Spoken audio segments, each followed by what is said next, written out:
시시한 강연. 두 번째는 그럼 이제 이번 지방선거는 한마디로 뭐 세월호 선거였다라고 얘기를 할 정도로 선거운동 자체를 못했죠. 예? 뭐 다들 뭐 조용한 선거, 유세 차량 거의 뭐 이런 거 뭐 로고송 이런 거 틀지 못하는 이런 분위기였고 그런데도 막판에 하시는 분들이 있더라고요. 주로 이제 빨간 옷 입은 분들이 그런 걸 좀 하시던데 그건 뭐 약간 사이코패스적인 수준에서 나오는 행동이라고 보고 대부분의 이제 후보자들은 조용한 선거를 치렀습니다. 그러다 보니까 이번 선거가 아까 말씀드린 세월호의 어떤 이런 민심과 연동을 해가지고 과연 민심이 어떻게 나타날 것인가가 향후 한국 사회를 전망하는 데서 되게 중요한 문제로 부각되었던 아주 의미 있는 선거였다고 봐요. 그러니까 일반적으로 뭐 지방 권력을 바꾸고 그죠? 뭐 지방 정치를 뭐 개선하고 이런 차원의 일반적 의미 당연히 있겠지만은 그걸 뛰어넘는 과연 한국 사회에서 근본적 변화가 가능할 것인가? 그리고 국민들이 진짜로 근본적 변화를 원하는 건가 지금 뭘 원하고 있는 건가? 이런 걸 확인하는 선거가 아니었나 이렇게 봅니다. 그래서 이번 6.4 지방선거에 사실은 여론조사 같은 것도 하긴 하지만은 전 국민을 상대로 통계를 내진 않잖아요. 그죠? 조사를 하진 않아요. 근데 이번 지방선거 투표율이 60%에 가까웠으니까 사실상 뭐 전수조사에 가까운 여론조사를 한 거라고도 볼 수 있습니다. 세월호에 대해서 국민들이 어떻게 생각하는지. 그래서 지방선거 결과를 좀 분석해 보면서 향후 한국 사회가 어떤 방향으로 나갈지에 대해서 이야기를 좀 나눠보도록 하겠습니다. 승자 없는 선거였다 이번에 저는. 보통 무승부라고 그러죠. 결과만 보면 그래요. 광역단체는 새정치, 민주연합이 승리를 했습니다. 그 다음 기초단체는 새누리가 승리를 했어요. 그죠? 막 숨이 막히죠? 이게 무슨 뭐 사회주의 국가도 아니고 이렇게 벌겋게 이렇게 됐는지 잘 모르겠는데 아무튼 광역단체에서 보통 이제 선거 평가하는 데서 중요시 여겨요. 광역선거를 기본적으로 위에 놓는데 광역선거는 9대 8이 나왔습니다. 거의 뭐 박빙의 결과가 나왔다고 보니까 선거 결과 자체로만 놓고 보면은 과연 세월호 이런 심판의 민심 반영된 건가? 라는 의문을 좀 가질만 합니다. 근데 기초단체는 오히려 더 심각했죠. 그러니까 새민련이 새정치민주연합이라고 할게요. 너무 길다 그런데 새정치라고 하겠습니다. 새민련이라고 그러면 또 그분들이 싫어하시더라고. 그래서 그냥 새정치라고 이제 하고 새누리는 또 형평성을 맞춰야 되니까요. 당 이름을 안 넣으니까 새누리라고 하겠습니다. 전보다 그러니까 지난 지방선거보다 현격하게 줄어든 거예요 지금 기초단체는. 그럼 전체적으로 보면은 야 이거 무승부가 나왔으니 이거 선거 결과가 그러면은 국민들이 새누리당에 손을 들어준 건가? 뭐 표면상으로는 이렇게 이해될 만한 소지가 강했던 선거였다고 봅니다. 그럼 또 다른 데가 이겼나? 진보 정당들이죠. 진보 정당들은 이제 또 여러 당이 됐어요. 또 이제 그 진보의 어떤 그 특징이죠. 이렇게 한데 모여 있으면 안 됩니다. 진보는 그죠? 보수가 깨끗하면 안 되잖아요. 그죠? 새누리당이 막 돈 안 받고 깨끗하게 하면 이상하잖아 우리가 느낌이. 근데 이제 뭐 진보 정당들은 또 이렇게 분열을 해줘야 이게 진보 정당이 맞구나 뭐 그런 어떤 정체성 문제 때문에 그런지 참 한 배를 탔던 기간이 다 길지 못했습니다. 그죠? 통합진보당이 출범한 게 2012년이었나요? 12년? 그죠? 12년에 제가 출범했던 걸로 아는데 뭐 한 1년 좀 넘게 존재하다가 뭐 지금도 당은 있지만은 그 뭐 세력은 분화가 된 이런 상황이었는데 어쨌건 뭐 여러 당으로 나가가지고 결과적으로만 놓고 뭐 2010년 지방선거에서 비해 보면은 뭐 어마어마하게 줄었죠. 그죠? 기초단체장은 한 명도 못 냈고, 그죠? 광역 의원은 27명이었다가 4명으로 줄었으니까 이거는 저기 통합진보당을 얘기하는 게 아니에요. 진보 정당들을 다 합친 수치입니다 이게. 그죠? 그러니까 진보 정의당이 있고, 그다음 노동당. 좀 큰 게는 이렇게 세 개죠. 그걸 또 다 크다고 얘기할 수는 없어요. 하여튼 뭐 그냥 그 외에도 많이 있어요. 녹색당, 무슨 또 뭐 국제녹색당. 상당히 많았습니다 이번에 진보 정당들이. 근데 다 합치면 약 10% 정도가 돼요. 근데 이제 당이 한 5-6개 되는 뭐 이런 지금 형국이다. 근데 그걸 다 합친 결과인 겁니다 이거는. 다 합쳐서 137명의 기초의원이 52명으로 줄었으니까 뭐 진보 정당 쪽은 오히려 더 그죠? 심각한 결과가 나온 뭐 이런 상황이다. 그럼 이제 이긴 사람이 없어요 지금 보면. 선거가 끝나면 어쨌건 누군가 이겼다고 하는 사람이 생기잖아요. 근데 대한민국에 지금 존재하는 정당 중에 선거에 우리 이겼습니다 얘기하는 정당이 있나요? 어떻게 이런 결과가 나올 수가 있지? 아, 축구 시합을 했는데 그냥 무승부가 나와도 그래요. 약팀이 있고 강팀이 있으면 무승부가 되면 어떻게 됩니까? 약팀이 아이 잘했다 우리가 그지 선전했다. 우리가 지난번에 한국 대표팀이 월드컵 때 러시아랑 그죠? 그 경기해가지고 1대1로 비겼나요? 그 한 골은 뭐 그냥 하늘에서 줬더만 그죠? 예, 저는 푸틴의 선물이다 우스갯소리로 뭐 그런 얘기 하는데 그건 뭐 푸틴이 어떤 지시가 있지 않았는가 골키퍼한테 그건 저번에 정상적인 어떤 그 월드컵 정도를 나올 정도의 축구 선수라면 하기 힘든 그죠? 예, 한 뭐 몇백 년에 한번 나올까 말까 한 이런 행동을 하더라고요. 근데 그게 어떻게 운 좋게 들어갔어. 그래갖고 1대1이 됐어요. 그러니까 참 기분이 좋잖아. 1대1인데도. 그러니까 무승부라고 결과적으로 무승부라고 해도 어딘가는 이긴 데가 있는 거야. 근데 새누리도 지금 우리가 이겼다라고 단언할 수가 없고, 그죠? 새정치도 그렇고, 뭐 진보 정당들은 제가 아까 말씀드렸다시피, 야 이게 뭐지? 그러니까 모두가 졌어요 선거에. 이런 결과가 나올 수가 있는가 선거. 기가 막히죠. 근데 주목해 볼 게 있습니다. 이거는 제가 네티즌 어떤 분이 인터넷에 이거 저작권 없이 그냥 갖다 쓰고 있습니다. 예, 나중에 저기 저작권 문제가 생기면 저한테 요청을 하세요. 주권방송으로 전화하시면은 연락처를 알려줄 겁니다. 그럼 제가 소주 한 잔 사겠습니다. 예, 뭐 연락 안 하실 것 같아서. 재밌는데, 이 그래프가 재밌는 이유는 뭐냐면은 보통 이제 빨간색, 파란색 저렇게 나눠버렸죠. 근데 이 그래프는 득표율과 뭐 이런 거 종합적으로 평가를 해가지고 채도로 평가를 한 거예요. 느낌이 확연히 다르죠? 그죠? 진정한 붉은 곳은 그닥 많지 않아요. 그죠? 진정한 붉은 곳은 그렇게 많지 않습니다. 대체적으로 보면 어때요? 예, 좀 푸르스름한 쪽이 많았고, 아니면 좀 약간 좀 이렇게 회색화된 이런 지역이 많았고, 민심은 절묘하게 표현된 부분이 있다는 거예요. 뭔가 변화를 갈망하는 민심이 이 그래프를 보면은 확연히 드러난다. 잘 보십시오. 9대8이 선거 결과가 나왔는데 광역만 딱 일단 놓고 얘기를 하자면은 그죠? 기초단체까지 분석하기는 너무 복잡하고 하니까 광역만 좁혀서 얘기를 하겠습니다. 9대8이 나왔는데 10대7이었다면 선거 결과 어떤 느낌이 들었을까요? 그죠? 저기 새정치가 이겼다, 야권이 이겼다 이렇게 평가가 들었겠죠? 그죠? 10대7이었으면은.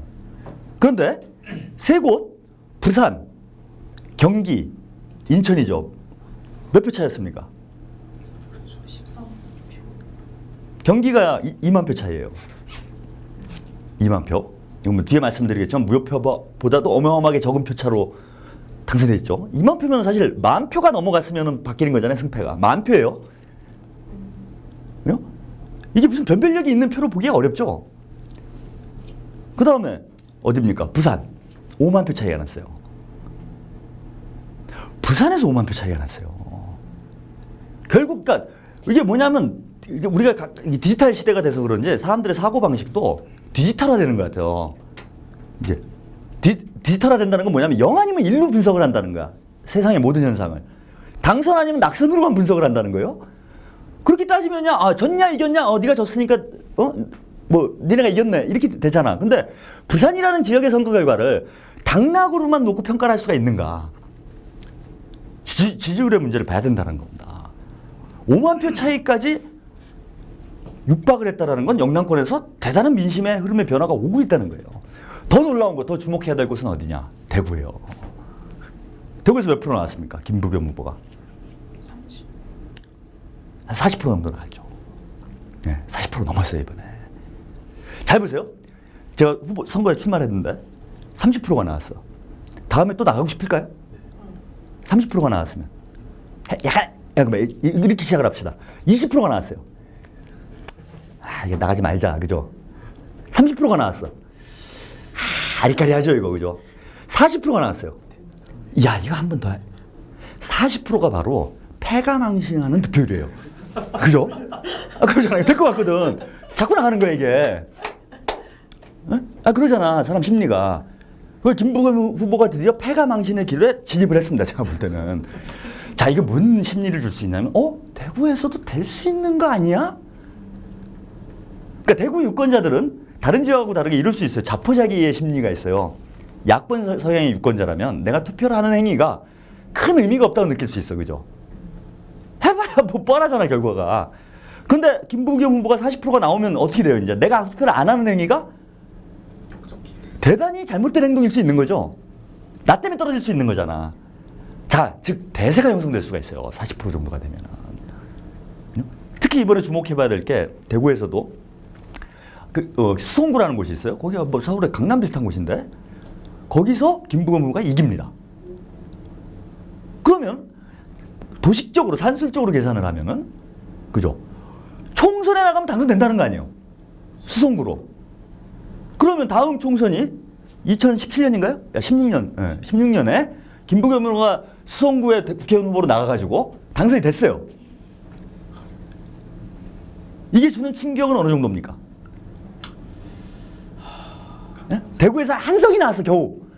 그래봐야 한석이에요, 그죠? 국회 가면은 뭐 290 몇 개 중에 한석이야. 별 의미도 없어. 근데 대구에서 한 명이 된다는 게 한국 사회에 주는 파장이라는 거, 충격파라는 거 어마어마할 수 있겠죠. 즉 노무현 대통령이 생전에 그렇게 이루고 싶어했던 지역주의 타파라는 게 돌파구가 열린다는 거예요. 지금 뭐예요, 근데? 이번 선거에서 확인된 거예요, 가능성이. 예전에 그랬어요, 대구? 대구에서 어떤 선거를 치르건 간에 대구에서 뭐가 될 거야 라는 생각을 해본 적이 있어요. 근데 이번 선거로 그 생각이 들게 돼 있다는 거야. 생각이 점점 옅어진 거예요, 그죠? 부산은 어때요? 다음에 되겠다 싶은 거죠, 그죠? 더 특히 이번에 주목해서 봐야 될 게 여기가 지금 그죠? 여기 펄해졌죠, 이게. 여기. 그죠? 지금 충청권하고 전패를 했어요, 충청권이 새누리가. 강원도까지 졌어요. 사실은 여기가 이제 어떻게 보면 약간 캐스팅 보트이면서 지역적으로 보면은 보수적 성향이 강한 곳이에요. 근데 여기서 어쨌건 야권이 다 승리했다. 대구에서 40%까지 올라갔다. 여기서 야권이 승리했다. 충청권에서. 부산에서 5만 표 차이로 갔다. 수도권에서는 사실상 거의 다 이겼는데 그죠? 몇만 표 차이로 졌다. 서울은 압도적으로 이겼다. 자, 이 결과를 가지고 대선을 치르면 어떻게 됩니까? 제가 뭐 시간이 없어갖고 사실은 오늘 방송 준비하면서 다 이걸 공부를 해갖고 수치를 다 뽑아왔어야 되는데 컴퓨터가 맛이 가가지고 컴퓨터 고치느냐고 그 자료를 완전히 조사를 못했어요. 근데 제가 그냥 구도상만 보면은 대선하면 정권 교체 가능해지는 선거 결과가 나왔다는 거 아닙니까? 그러니까 표면적으로 보이는 거하고 저는 내면적으로 흐르는 거하고 차이가 있을 수 있다. 선거 결과를. 그 내면을 봐야 된다는 겁니다. 근데 어쨌거나 우리가 좀 주의해서 봐야 될 거는 결과적으로 무승부가 나오냐 이거예요. 납득이 안 되죠, 그래도. 세월호 참사로 온 국민이 아까 쭉 말씀드렸잖아요. 근본적 세월호 심판해야 된다. 박근혜 정부를 심판해야 되겠다. 그 다음에 뭡니까? 근본적인 변화. 이제 87년 체제에 한계에 봉착했다. 이걸 뛰어넘어야 된다. 그래서 형식적 민주주의, 변태적 자본주의를 뛰어넘는 뭔가 국민이 더 주인되는 이런 국가로 발전해야 되겠다. 이건 나라가 아니다. 이런 인식을 가졌으면은 가장 구태 세력부터 이제 이 새누리잖아요. 일반 적폐잖아. 참 자기가 자기한테 이렇게 욕을 하는 참 그런 어떤 정신 세계는 우리가 어떻게 이해해야 될까요? 난 참 이분들 참 사실 좀 저는 인류학적으로 좀 연구를 해보고 싶어요. 박근혜 대통령과 그 주변에 있는 분들, 최근에 또 문창극 씨 이분 또 오늘 또 재밌는 말씀하셨대요. 세월호 자기가 해군 출신이어서 세월호에 뭐 있었으면 뭐 구조를 했을 거다. 자기가 몇십 명은 나이를 생각하세요, 제발. 다 떠나서 아니 한두 살 먹은 애도 아니고 그런 말이 어떻게 나옵니까? 그 무슨 친일 이런 걸 떠나서 난 참 이분들의 어떤 이 정신 구조 자체가 인류학적인 검증 대상이고 저는 이제 나중에 생애 마지막 순간이 오시면은 물론 이런 세계적인 연구소 있잖아요. 이런데 좀 기증을 하셨으면 좋겠어요. 이건 빨리 연구를 해야 된다 우리가. 진짜 적폐는 여기잖아. 그럼 여기가 당연히 어떻게 해야 돼요? 사라져야 되잖아. 근데 선거 결과는 안 그랬어. 저는 그 원인에 대해서 한번 얘기를 해보죠, 그죠? 왜 무승부였나, 그죠? 무승부. 둘 다 피투성이가 됐습니다. 첫째, 이번에는 아까 박근혜 세월호 심판도 있었지만 저는 근본적 변화, 87년 체제를 뛰어넘어야 된다는 인식이 더 강했다고 봐요. 그럼 왜 그랬냐 하면 아까 노무현 정부 5년을 통해서 민주정부 5년, 10년을 통해서 국민들이 느꼈다고 그랬잖아요. 이게 여야 정권 교체를 한다고 그래가지고 나의 삶이 더 나아지거나 대한민국 민주주의화가 되는 게 아니구나. 그런 인식이 생겼다는 거야. 그래서 야 이건 나라도 아니니까 좀 뭔가 근본적 변화를 해달라. 예. 그래서 뭐라고 그랬습니까? 새 정치를 해달라는 게 국민의 열망이었어요. 그거를 누구예요? 안철수 씨가 국민적 열망을 처음에 잘 수렴했죠. 그죠? 이전과는 다른 정치를 보여주려고 했어. 그러니까 박원순 시장하고 그 유명한 그죠? 단일화 60분 만에 했나요? 기존에 정치 보면 어때요? 그거 철밥통 안 내려오려고 막 그냥 지주고 먹고 싸우고 막 이러는데 그냥 쿨하게 났잖아. 그죠? 그래서 시작하십시오. 예? 오, 이거 좀 다르네.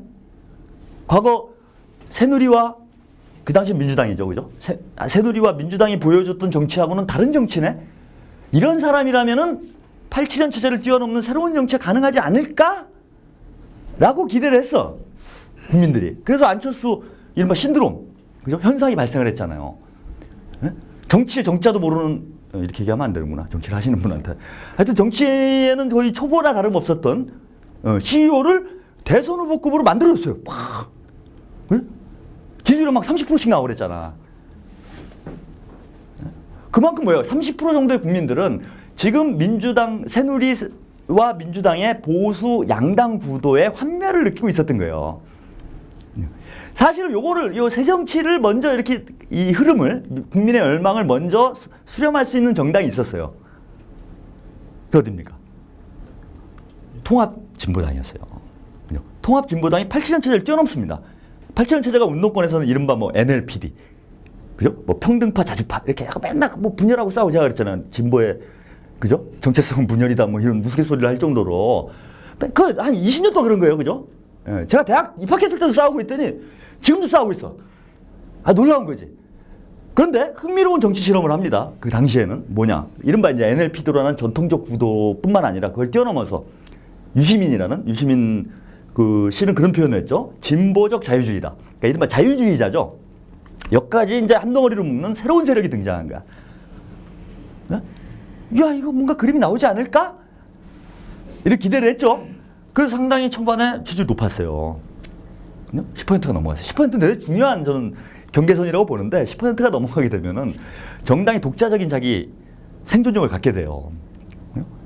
10% 정도의 지지율로는 어느 정당도 무시할 수 없기 때문에 보수 정당이 됐건 뭐 민주정당이 됐건 연대를 할 수가 있어. 예, 그러면서 어떻게 됩니까? 뭐 교섭단체 정도의 정치적 기반을 만들 수 있는 조건이 되면은 구도가 어떻게 되는 거 바뀌는 거죠. 정치 지형이. 적어도 3자 구도로 바뀌게 되는 거예요. 그러면은 8천 체제가 뛰어넘는 거죠. 양당 구도의 선택지가 하나 더 늘어남으로써 국민들이 새로운 형태의 정치를 추구할 수 있는 환경이 마련이 된다. 그런 기회가 있었는데 어떻게 됐습니까? 자기들끼리 싸우고 이제 끝난 거잖아요, 여기가. 그럴 때 이분이 나타난 거죠, 그죠? 야, 내가 새 정치야. 하니까 일로 그 열망이 확 저는 수렴이 됐던 부분이 있다고 봐요. 그게 우리나라 유권자 중에 30% 정도가 된다는 거예요.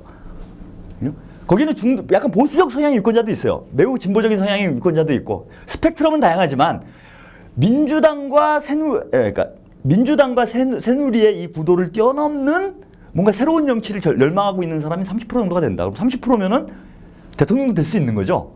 3자 구도에서는. 그건 87년 선거가 제가 그랬다고 아까 말씀드렸잖아요. 독자적인 자기 정치 세력화 된다. 근데 이분이 갑자기 돌변했죠. 이상한 새정치인지 헌정치인지 뭔지를 모르는 이상한 정치를 하기 시작합니다. 그래서 여기서 사진 하나 가져온 거는 광주 5.18 묘역을 방문했는데 항의를 받았어요.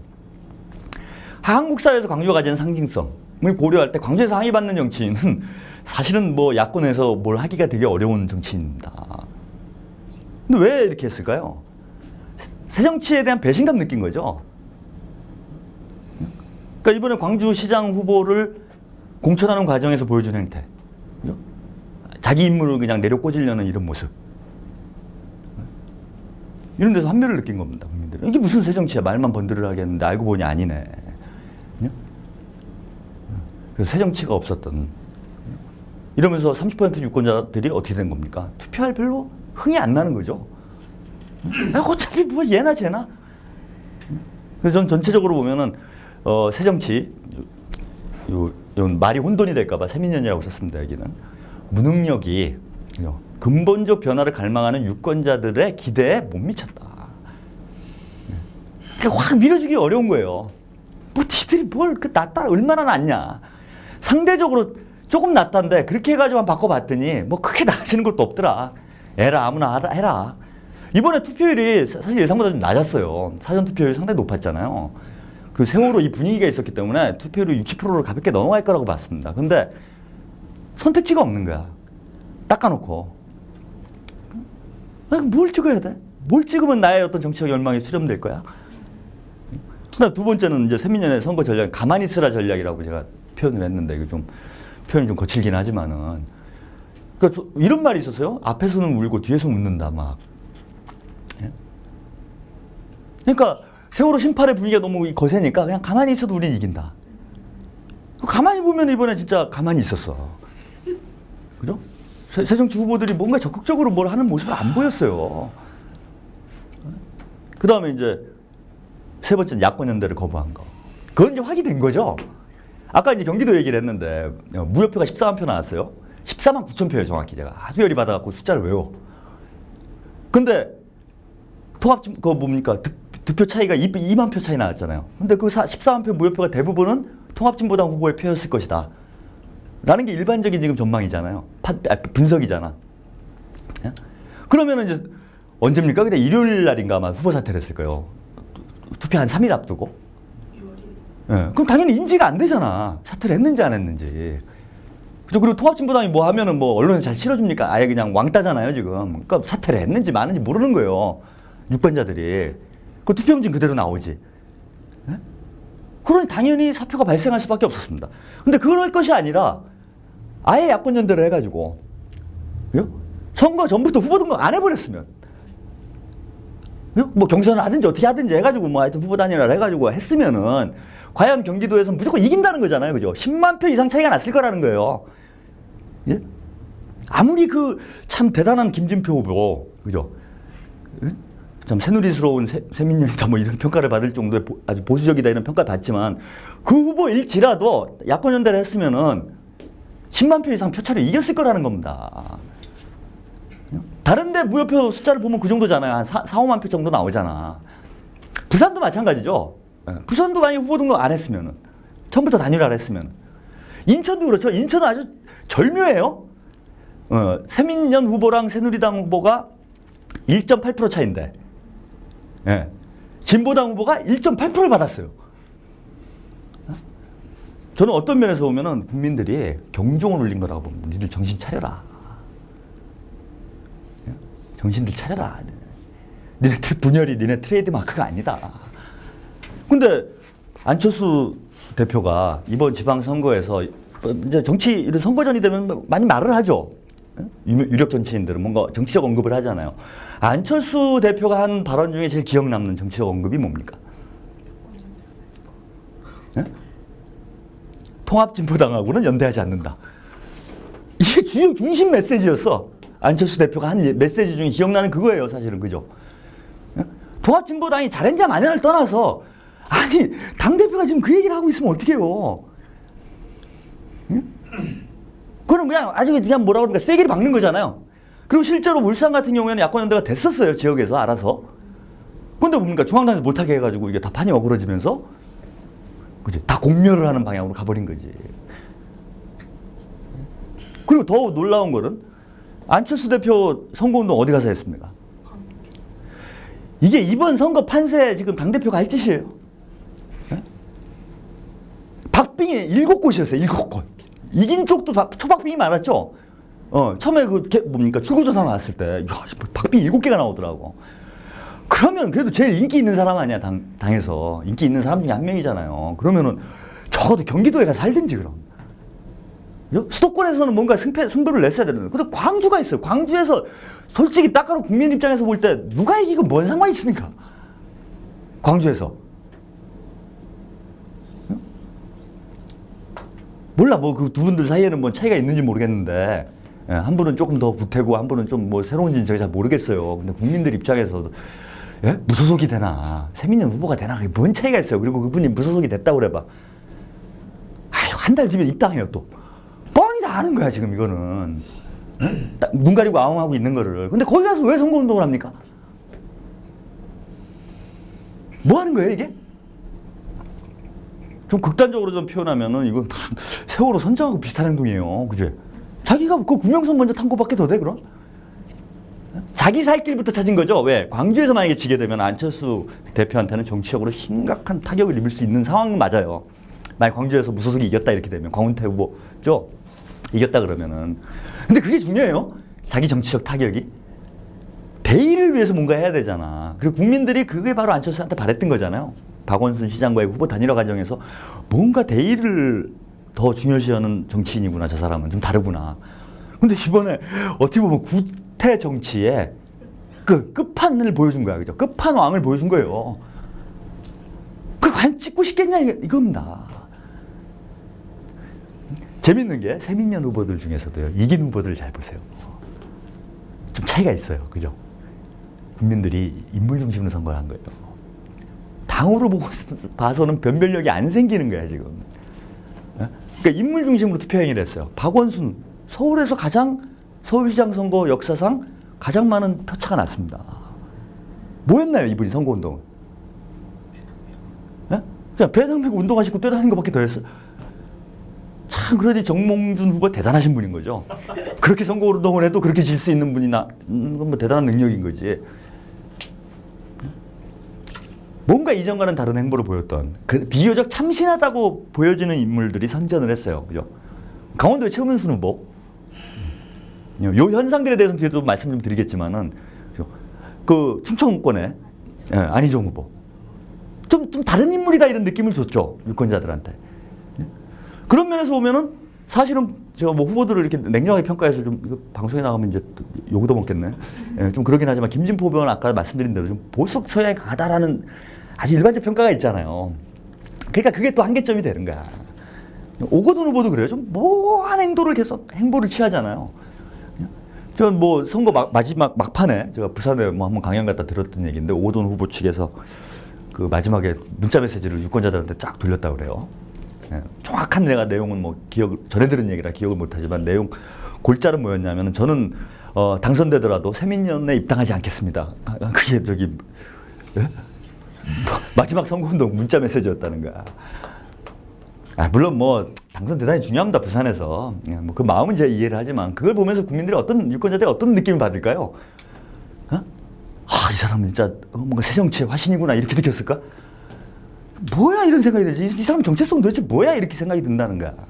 그래서 인물별로 후보별로 확연히 차이가 났다. 그러니까 즉 정당 간의 변별력이 없는 조건에서 유권자들은 결국은 투표는 해야 되겠고, 그러니까 투표를 안 하신 분들이 있고, 그죠? 그 30% 중에 또 상당수는 투표를 안 했어요. 에이씨, 해봐야 이게 뭐, 안철수도 실망이고 다 실망이야. 뭐 이렇게 돼버린 거고, 안 하신 분들이 생각보다 많았고, 60%를 넘지 않을까 했는데 그 기대치 못 미쳤고요.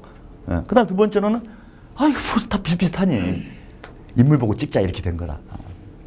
그러니 결과가 어떻게 됩니까? 정당 구도로 표현이 안 되는 거예요. 그지? 그 전통적으로 저런 그래프를 그리는 거 있잖아, 그죠? 파란색, 빨간색 해놓고 이렇게 그려놓으니 분석이 할 수가 없는 거야, 이거는, 그죠? 이 사람들이 뭐예요? 87년 체제는 이미 종언을 구했다고 제가 아까 분석을 말씀드렸는데, 그럼 새로운 정치학에서도, 그죠? 새로운 분석 틀이 나와야 되는 거예요. 그걸 어떤 분인지 네티즌 한 분이 시도를 한 거예요, 지금. 과거에 민주 대 반민주, 그죠? 양당 구도 하에서의 분석틀, 즉 빨간색이냐 파란색이냐 분석틀로는 민심이 정확히 읽기가 어렵다. 그래서 저분이 생각하는 분석틀은 뭡니까? 채도지. 그 틀로 보니까 어떻게 돼요? 다른 게 보이는 거죠. 다른 유권자들의 심리가 보인다는 겁니다. 즉 무승부가 나온 핵심적 원인은 저는 이거라고 봅니다. 대안이 안 되고 있다, 여기가. 전혀 대안을 못 내놓고 있다. 새정치를 말로만 하지. 실제 그럼 새정치가 뭔지.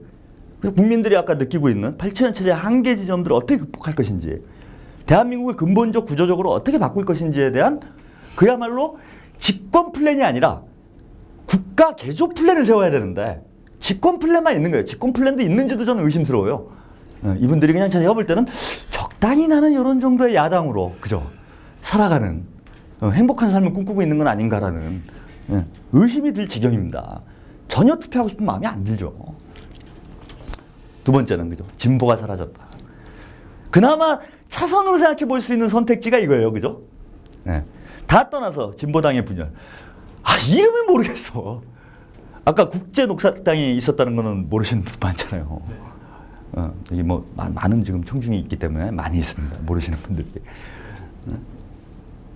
이렇게 분열되어 있는데 도대체 누구예요? 그럼 정의당이나? 진보당이 나요? 그러니까 유권자 입장에서 생각을 해보자는 건 도대체 둘의 뭔 차이인데? 뭐 운동권 이른바 진보 세력 내에서 그런 얘기를 해요. 뭐 너는 뭐 자주파고 너는 평등파고 너는 NL이고 너는 PT고 너는 뭐 시민 개혁이고 뭐 복잡한 얘기들을 해. 뭐 그 맞는 말도 있어요. 근데 유권자 입장에서 도대체 뭐가 차이인데 이거야? 네? 뭐가 차이일까요? 차이가 없는데 왜 니들은 그렇게 자꾸 분리가 돼? 헷갈리게? 그걸 당장 가서 투표 용지에다 어디다 찍어야 될지 이게 줄줄이 나오니까 대안이 없는 거지. 대안 부재 상태가 돼버렸다는 거예요. 거기다가 이제 또 하나 더 하자면은 그죠? 이제 특히 이제 통합진보당 같은 경우에는 이제 심각한 상태가 돼 있는 거죠. 이거 완전히 무슨 북한의 조선노동당화돼 버렸잖아 지금. 네? 저는 그런 면에서 오히려 진보 세력이 잘 생각해 볼 부분이 있어요. 뭐냐 하면은 선거가 제가 볼 땐 대단히 잘 나온 거라고 봐요. 왜냐면 다 합치면 정당 지지율이 10%가 나왔거든. 10%는 통합진보당이 처음 출범했을 때 정도 지지율이에요. 이렇게 얻어맞고 자기들끼리 자멸을 하는데도 국민들은 어떻게 그대로 그냥 찍어주고 있는 거야 지금도. 자, 국민들한테 미안한 줄 알아야 됩니다. 그럼 만약에 진보 세력이 다 떠나서 뭐 종북이고 뭐고, 그러니까 종북하고 상관없었다는 거잖아요. 진보당이 제가 보니까 4.3%인가 나왔고 정의당이 그보다 조금 낮아요. 3점 몇 프로인가 그럴 거예요. 그 다음에 뭐 노동당이 한 뭐 0점 몇 프로 이래갖고 쭉 합치면 한 9점 몇 프로가 돼. 거의 10% 가까이 나왔으니까 지난 지방선거보다 한 1% 정도 줄었어. 크게 준 게 아니죠. 그럼 참 재밌는 거는 이 난리를 쳤는데도 자, 전 그 유권자들은 뭔지 되게 궁금해요. 그 4.3%? 이분들 도대체 왜 찍는 거야? 종북인 거야 이 사람들은? 별로 안 믿는다는 거예요 제가 볼 때는. 그지? 무슨 이 사회에서 어떻게 한다는 걸 안 믿고 진보적 가치 그 자체를 추구하는 분들이 10% 정도가 된다. 그럼 만약에 이번에 분열되지 않고 출마를 해갖고 10% 정도의 정당 지지율을 진보 정당들이 받았다면 선거 어떻게 됐을까요? 13대 4가 나왔을 겁니다.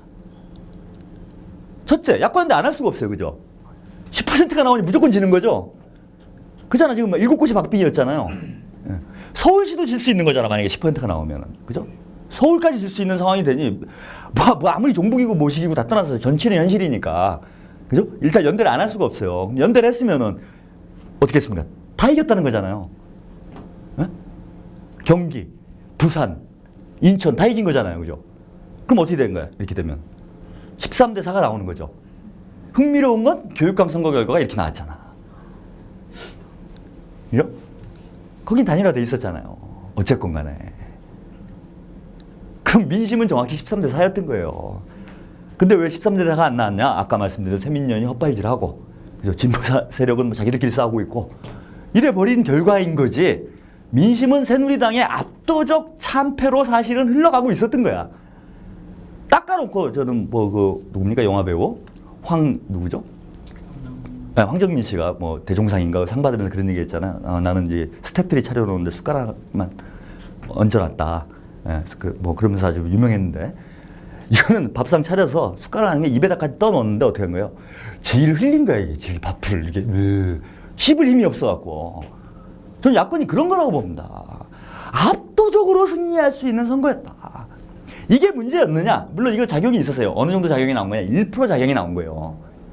이제 이것 때문에 얘는 너무 빨갱이야. 그래서 떠난 유권자 한 1% 내는 거고 나머지 거의 9%는 살아 있었던 거야. 그럼 9% 가지고 새정치와 진보 정당들이 연합을 했으면 13대 4가 나오는 결과가 나왔다 이번 선거는. 스스로 이거 뭡니까? 밥상을 걷어찬 거죠. 국민들이 차려준 밥상을 걷어차는 이런 정치가 과연 어떻게 저는 국민들의 신뢰를 받겠는가. 그 다음에 이제 세 번째는 이제 부정선거는 이제 상수라고 봐야 될 것 같아요. 그죠? 아까 이제 그 얘기를 좀 말씀드렸는데, 이거 보세요. 경기지사, 부산시장. 무효표와 표 차이죠? 응? 2배가 많죠, 무효표가. 여기는 뭐 심각한 거고, 이거는. 이거 제가 아까 말씀 잘못 드렸네요. 부산이 2만 표였고, 경기가 한 4만 표 됐던 거네요. 5만 표 가량. 근데 여기는 보면 거의 엇비슷하잖아요. 그죠? 근데 여기만 압도적이야. 심지어 이번 선거에서 박근혜 대통령 표가 나왔습니다. 예? 제가 두 곳에서 나왔어요. 파주하고 울산에서 나왔어요. 얘는 도대체 어디다 나온 걸까요? 그것도 기표된 게. 예? 진짜 접혀지지도 않고. 안 접어서 넣지는 않잖아. 그죠? 어? 그럼 기표가 전에 돼 있었다는 거네? 기표된 상태로 만들어진 투표용지인 거 아니에요, 이거는. 기표돼 있는 게 나온 게 아니라, 그죠? 안 접혔으니까. 그죠? 안 접고 투표하면 저도 이번에 선거를 오랜만에 해가지고요. 선거권이 없다가 생겨서 오랜만에 했는데, 좀 까먹었어요. 하도 여러 장을 하다 보니까. 근데 이제 안 넣고 이렇게 그냥 넣을 뻔했어. 그랬더니 거기 참관인이 그거 접으세요 그러더라고. 이렇게 나올 수가 없습니다. 그 다음에 개표기 문제. 개표기 오류는 뭐 장난이 아니에요. 100장당 5장이 나오는 것도 있다라는 거야. 오류가. 아, 근데 이번은 보세요. 이번 선거는 아주 특히 그랬는데 새벽 한 5시, 6시 돼도 결과가 안 나와. 그러면 참관인들이 아무리 진짜 뭐 사명감을 가지고 한다고 해도 새벽 5시, 6시까지 눈에 불을 켜고 그걸 보고 있겠습니까? 전반적으로 그게 왜 다 개표가 늦어진 원인이 뭘까요, 도대체? 상당히 의심스럽다는 겁니다. 그러면은 적어도 여기하고 여기는 이거 좀 이상한 거 아니냐. 그럼 여기하고 요것만 바뀌었어도 선거 결과 크게 달라질 수 있는 거죠. 특히 여기는 좀 이상한 거예요. 그죠?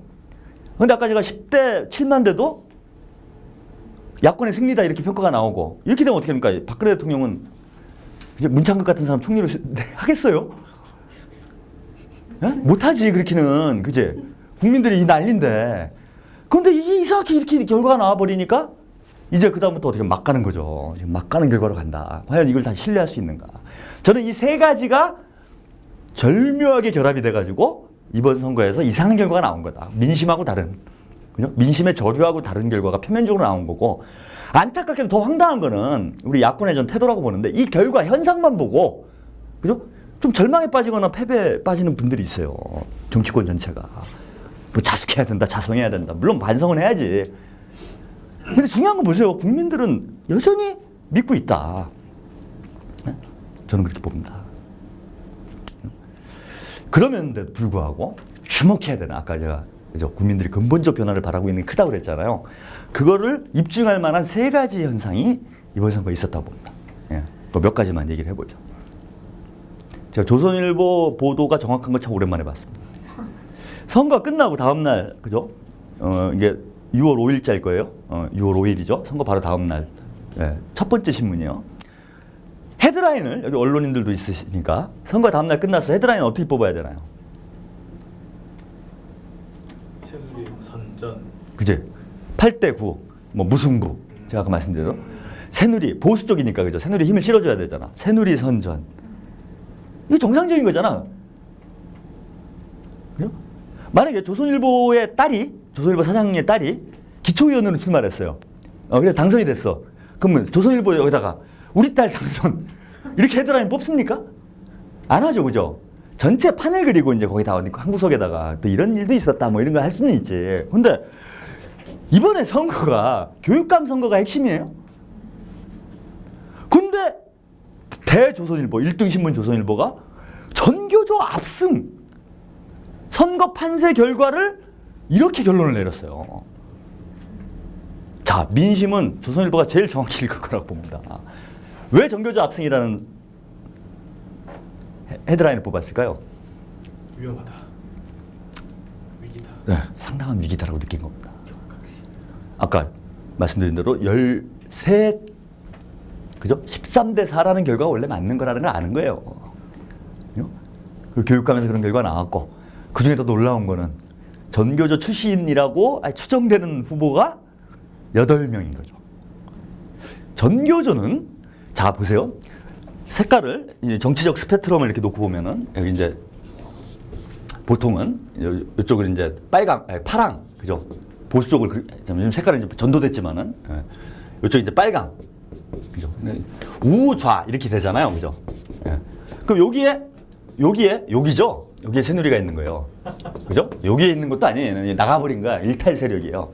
여기에 새누리가 있고, 이제, 여기 이제 세민연이 있어요. 그죠? 그다음에 제가 볼 때 여기 이제 정의당, 여기 이제 뭐 한 진보당, 그다음에 여기 뭐 한 노동당, 뭐 대략 이 정도 이렇게 볼 수 있을 것 같아요. 일반적으로 정치적 스펙트럼을 나눠보면요. 자, 전교조는 어디에 가야 되나요?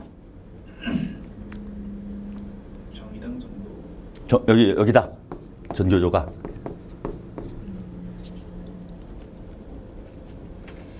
여기 아니에요, 여기? 여기는 정당 해산 심판 중이고 여기는 법의 노조잖아요. 여긴 법 밖에 있는 데잖아. 이게 사회 통념상, 그죠? 내적인 어떤 정치적인, 뭐 선생님들이 무슨 정치적, 다양하게 있겠죠, 선생님들 정치적인 성향은. 근데 일단 조직 형태로 보면은, 여기는 아직 결정 안 난 거예요. 그죠? 합법이야, 여기는. 진보당은 합법이에요. 예. 여기는 뭐예요? 결정이 됐잖아, 그죠? 불법이잖아. 예. 그러니까 이거는 법적으로 인정을 못할 만큼 급진적이라고 판단하는 거잖아요. 대한민국에서는 일단. 그 옳지는 않지만은. 근데 그 후보가 8명이 됐어. 정의당이라고 치자고요. 정의당이 만약에 이번 선거에서 광역단체장을 8명이 됐어. 예? 뭐 세민연 5명. 그죠? 여기 4명. 이렇게 됐어. 선거 결과가. 이건 뭐예요? 만약에 이런 결과가 나왔다면. 혁명인 거죠, 혁명. 그죠? 혁명 난 거예요, 이거는. 이거면은 더 심각한 거고, 그죠? 어? 여기보다 더 이쪽에 있는 거다라면 이거는 뭐 진짜 뒤집어진 거지. 그건 조선일보가 보기엔 심각한 거예요. 전교조가 많이 돼서가 심각한 게 아니라 민심이라는 거예요, 이게. 그지? 민심이 대단히 이쪽으로 가고 있다는 거야, 지금. 적어도 어떻게 판단하는 겁니까? 교육 문제에서만큼은. 그지? 교육 문제에서만큼은. 근데 김용옥 선생께서 지금 한겨레 신문에 연재를 하고 있더라고요. 그분도 철학자이라 통찰력이 있는 것 같아요. 전교조가 이번에 하여튼 후보들이 교육감 선거에서 크게 당선이 된 것은 이 진보의 위기이자 기회이다. 왜? 교육이라는 건 사회의 근간이잖아요. 그죠? 여기서 정치의식이 생긴다고 다 교육 과정에서. 저는 뭐 큰일 난 거예요. 앞으로 교육이 어떻게 되겠어요? 에? 이분들이. 이 전교조 이 교육감들이 무슨 짓을 하겠어요? 앞으로. 막 이런 거 하면 어떻게? 교복은 공짜. 제가 알기로는 서울시 교육감이 1년 예산이 한 2조 원 되는 걸로 알고 있어요. 그럼 전국적으로 14명이면 예산이 얼마예요? 한 뭐 20조 가까이 될 거 아니야. 에? 이걸 가지고 뭔가 좀 뭐 진보적이고, 그지? 국민 중심에, 학생 중심에 이런 교육 정책들을 막 하기 시작해봐. 국민들 마음이 어떻겠어요? 푸근해지는 게 아니라 일로 확 가지. 오? 진보 세력의 지금 가장 큰 문제점은 뭐예요? 실제 뭘 할 수가 없다는 거야, 그죠? 예. 할 수 있는 걸 이거잖아. 체류탄 까고 공중부양하고, 그치? 닭장치에 끌려가고. 이걸로 국민의 삶이 바뀌진 않잖아. 후련하고 통쾌하긴 하지만, 그죠? 방송 나와서 닭 깎기 마서 하면 좋죠. 시원하지. 근데 그걸 내 삶이 바뀔 수가 없잖아. 그러니까 진보 세력에 대한 인식은 그런 거예요. 니네들은 하나의 비판 세력. 니네들이 얘기하는 건 참 좋아. 뭐 무상의료, 무상교육 다 좋은데 그게 안 되잖아. 안 되는 사람한테 투표를 못 하죠. 예. 그런데 교육감이건 어느 한 분야건 간에 그런 세력이 돼서 실제 되게 만든다는 거야. 그렇게 되면 인식이 어떻게 됩니까? 이거 되는 거네? 저는 잘 모르겠어요. 뭐 이런 정책이 있는지는 모르겠는데 무상 교복 같은 건 뭐 예산도 크게 안 될 것 같은데 한번 하면 어떨까? 1년에 한 벌 정도. 적어도 졸업할 때까지 한 벌 정도는 국가에서 공짜로 해주자. 한 벌로 입잖아요. 보통 한 벌이에요? 네. 제가 무교복 세대라 제가 안 입어봐서. 그래요? 근데 그건 기억되면 안 될 것 같아요. 근데 하잖아. 이 사람들은. 그죠? 정신 세계는 그렇잖아요. 그걸 국민들이 모를 뿐이지. 그래서 만약에 했어. 교복을 공짜 다 줬어. 어떤 일이 벌어질까요? 대한민국에서. 이게 추억이 있어요. 무상급식에 크게 당했잖아요. 겁이 나는 거예요. 그럼 조선일보가 본 거는 전교조가 많이 이겨서 큰일이다 이 차원의 문제가 아니라 이게 하나의 출발점이 돼가지고 이쪽으로 국민들 성향이 더 일단 이미 급진적으로 나타난 거고, 그죠? 계속 이렇게 갈까 우려되는 거예요, 지금. 그러니까 뭡니까? 이제 교육감 선거 하지 말자 뭐 이런 얘기 하고 있잖아, 지금. 겁이 나는 거예요. 4년이면 대한민국 교육을 상당히 많이 바꿀 수 있다고 봅니다. 교육감의 지위로 바꿀 수 있는 게 많아요, 의외로. 자, 근본적 변화의 첫 출발이 시작된 거예요. 신호탄이 온 거예요, 신호탄이. 전교조가 참 저는 역사적으로 참 위대한 조직인 것 같아요. 87년 6월 항쟁에도 전교조가 만들어지는 과정이 가장 뜨거웠죠. 그죠? 그때 많은 국민들이 변했어요. 저도 그때 변했어요. 선생님들 전교조 만드는데 막 그걸 잡아가두고 그러는 거 학생 때 막 보니까 열받잖아. 이거 데모해야 되겠구나. 이런 생각이 든단 말이야. 또 한 번 어떤 변화의 저는 출발점이 될 수 있다. 그런 면에서 대중 국민들이 지금 근본적 변화를 요구하고 있다는 게 교육감 선거로 저는 집약적으로 나타난 거 아닌가 이렇게 봅니다. 그 다음에 이번에 선거를 보세요. 선거. 아까 말한 대로 선거 운동을 못 하거나 아니면 그냥 뭐 유세차하고 뭐 이런 선거 했죠. 그래 요구도 먹거나 이렇게인데 이번 선거에서 화제가 된 세 가지예요. 당이 다 다르죠. 심지어 이게 선거 포스터입니까 이게? 네? 박근혜 퇴진. 근데 대단히 화제가 됐어요. 이 후보가 통합진보당 후보인데 대단히 화제가 됐어. 무슨 막 뭐 오마이뉴스에 제가 보니까 그 SNS 공유가 몇만 회씩 되고 대단히 화제가 됐습니다. 박원순 선거운동으로 화제가 된 사람은 세민연에서 박원순 후보밖에 없죠. 대단히 독특하죠. 근데 선거가 뭐예요? 선거운동이 아닌 선거운동을 한 거죠. 선거운동 자체를 파괴해버린 거예요. 이 사람만 압도적으로 승리했습니다. 박원순 후보만. 자, 새정치에 대한 열망이 박원순 후보 쪽으로 집중돼서 나타난 거예요. 이거 좀 다르네. 물론 쇼라고 느낄지도 몰라요. 하지만 쇼라도 이 정도 하면은 인정을 해줘야 돼. 그죠? 선거운동 내내 한 2주 동안을 걸어다니면 힘듭니다. 지하철에서 졸기가 힘들어요. 일단은 전 대단히 정신적으로 건강한 분인 것 같아요. 왜냐하면 그죠? 지하철에서 못 졸잖아. 그죠? 제가 시장인데 다 하는데 거기서 어떻게 졸아요? 근데 나는 뭐냐? 나는 시장이다 이런 의식조차 별로 없는 거지. 그런 게 약한 거야 이분이. 제가 알고 있기로는 박원순 시장이 거의 선거 참모 역할까지 스스로 한 거라는 얘기가 있습니다. 스스로 다 기획하고 이런 선거도 밀고 나간 거죠. 뭐 참모진들에서도 반대 의견이 많았다고 그래요. 왜? 너무 파격적이니까. 근데 결과는 뭐예요? 이거 가지고 뭐 여러 가지 말들이 있어요. 그 뭐 박원순 정도의 인지도가 있으니까 그런 선거 할 수 있는 거 아니냐라고 했지만 그럼 이 사람 뭐예요? 그죠? 이 사람은 선거 전날까지는 아무도 모르는 사람이었어.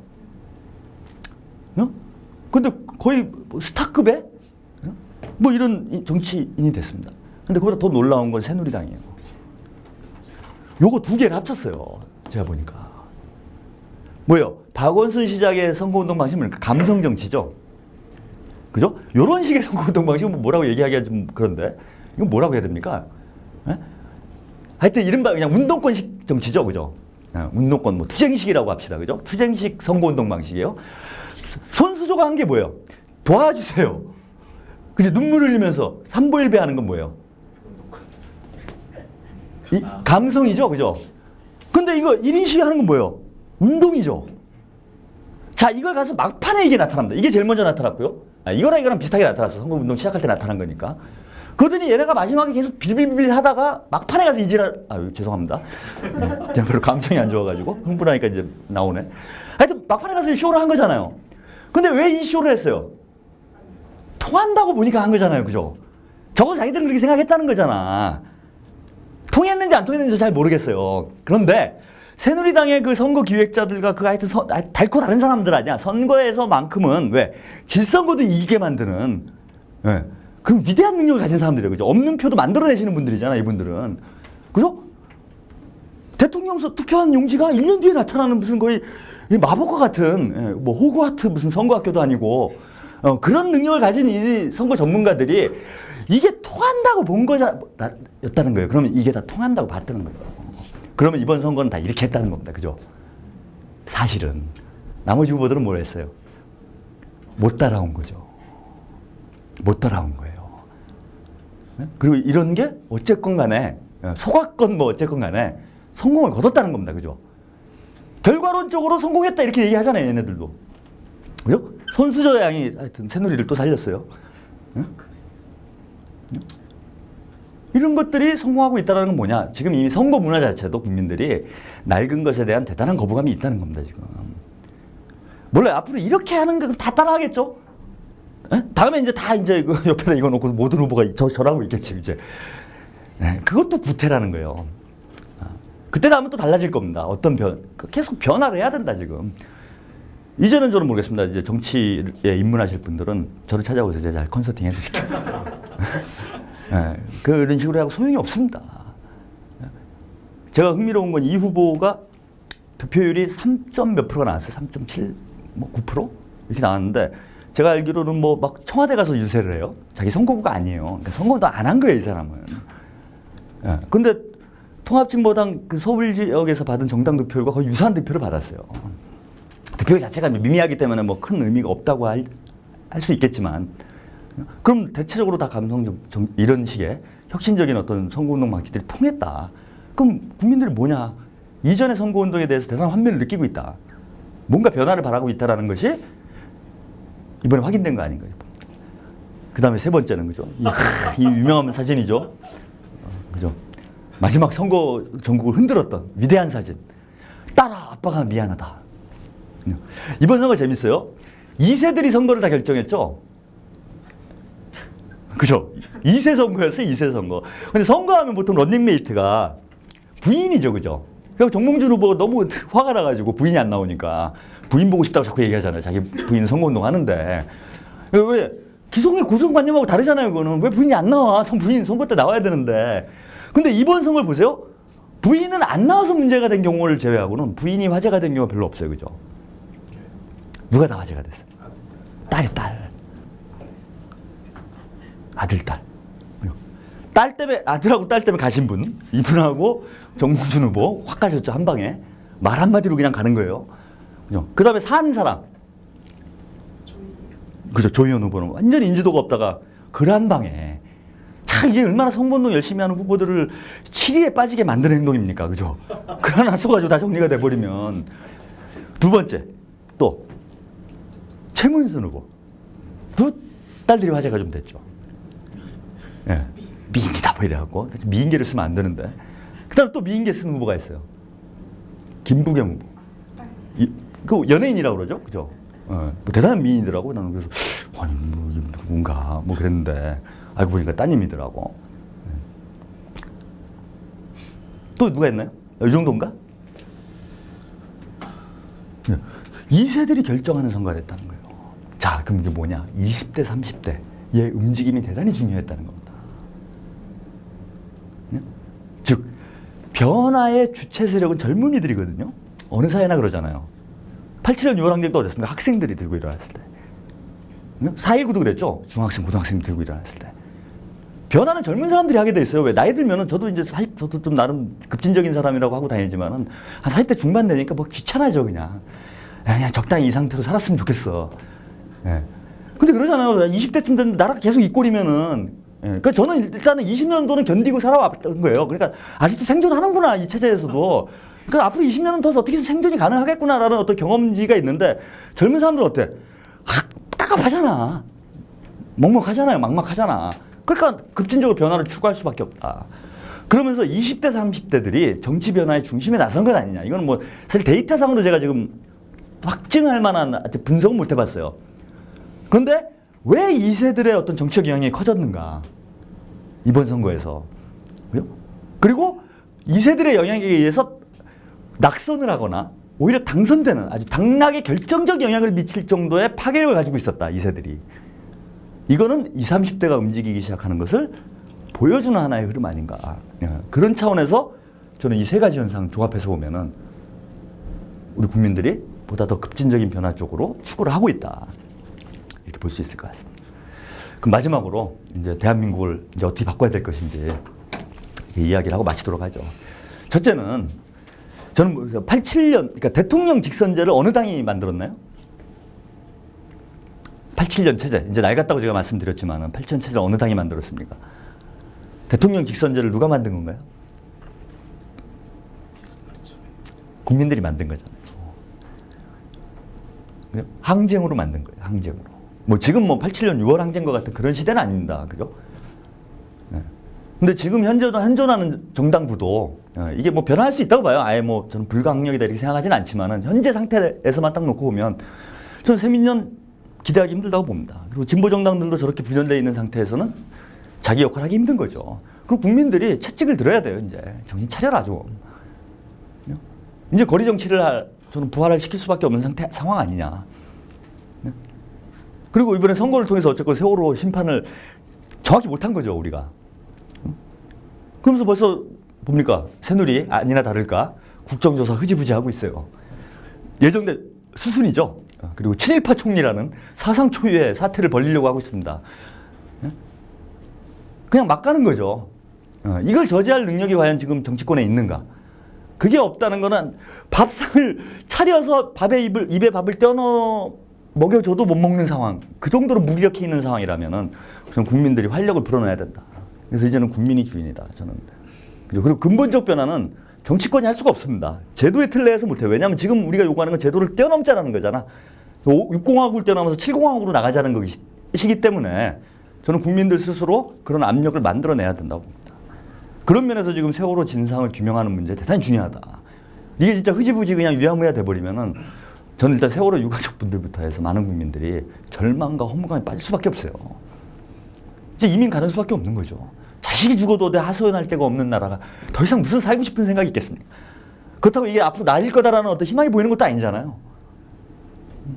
그럼 국민은 정치가 못하면 저는 국민이 해야 된다. 그 다음에 그죠? 저는 먼저 이제 진보 정당들에게 저도 진보 쪽 사람이니까 질타를 하고 싶은 거는 이게 이제 그 유명한 저기죠. 슬로건이죠. 공산당 선언에 나오는 그건 다 아시잖아요. 진보 정당 하시는 분들은 만국의 노동자여 단결하라. 네, 만국은커녕 전 제발 한국 내에서도 좀 단결을 해야 된다. 그러니까 공멸밖에 없는 거예요. 이 결과는 공멸밖에 없다. 무슨 이념의 차이가 저렇게 그렇게 큰지 저는 잘 모르겠는데 서로 죽으리라고. 나는 죽고 싶어 정치하는 사람 없잖아요. 그죠? 나는 낙선이 인생의 목표야. 선거 나가는 사람 없습니다. 근데 지금 진보 정당들의 어떤 상황 자체는 분열로 스스로 고립을 자초하고 있는 꼴이고 또 진보 정당들이 이렇게 분열돼서 어떤 추진력이 없어짐으로써 야권 연대도 안 된다는 거예요. 야권 연대도 안 된다. 그래서 진보 정당부터 다시 저는 단결을 해가지고 방식은 뭔지 모르겠습니다. 제가 뭐 그런 것까지 연구할 상황은 아니었지만 길을 찾아야 되겠다. 꼭 저도 하고 싶습니다. 참 이때 우리 국민들이 얼마나 많은 희망을 가졌습니까? 그죠? 이제 뭔가 새로운 정치가 가능할 것이다라고 생각을 했는데 그 낡은 틀을 못 깨나갔다. 그래서 새누리나 뭐 저는 진보정당 진보 세력들이 다른 쪽을 비판하기 앞서서 자기 스스로부터 돌아봐야 된다고 봅니다. 국민 앞에 겸허하게 자기부터 변화를 해야 된다. 그리고 마지막으로 이제 이건 그죠? 세민년 쪽에 제가 새정치 쪽에 드리고 싶은 얘기는 대한민국은 누차 얘기하지만 51대 49의 구도입니다. 진보당을 해산시켜도 4%가 나온다는 게 확인이 됐어요. 그럼 진보당이 4%를 가져가는 조건에서는 그죠? 어떤 선거를 해도 새누리가 이긴다는 거잖아요. 그러니까 51대 49에서 그러니까 51로 대통령이 되거나 국회의원이 된다 치면은 그죠? 51을 가져야 이기는 건데 거기서 51에서 44를 빼면 어떻게 되는 겁니까? 참 어려운 산수가 안 되네. 47이 되는 거죠. 그럼 49대 47 선거를 계속 하는 거예요. 예? 49대 47, 즉 8대9 선거를 계속하게 돼 있다 이제. 예? 야권이 이렇게 분열된 상태로 선거를 하면 그리고 국민들이 아무리 밥상을 차려줘도 먹을 수가 없는 겁니다. 이거는. 이거는 이제 두 가지를 정치권에서 해결을 하면 저는 국민들은 다 준비가 돼 있다고 봐요. 근본적 변화로 갈 수 있는. 여기에 답을 줘야 된다. 그리고 정치권이 못한다면 이제 국민들 스스로 저는 해결해 나가야 된다. 가만히 앉아서 죽을 수 없지 않습니까? 세월호의 교훈이 뭡니까? 가만히 있으면 죽는다는 거예요. 그리고 이미 일주일에 한 대씩 세월호가 침몰하고 있습니다. 그 300명 중에 내가 들어가지 말라는 법이 어디 있습니까? 국민들 스스로가 나라의 주인으로 헌법 제1조를 우리부터 지켜야 돼요. 그죠? 우리부터 지켜야 됩니다. 우리가 주인이니까. 주인이면은 권리만 있는 게 아니죠. 책임도 따르는 법입니다. 이 나라가 잘못되는데 최고 권력자로서, 최고 주권자로서 저는 유권자들과 국민들의 책임도 있다. 이제는 국민들 스스로 나서서 바꿔야 되는 시대 아닌가 이렇게 봅니다. 오늘 방송은 여기까지 하겠습니다. 감사합니다.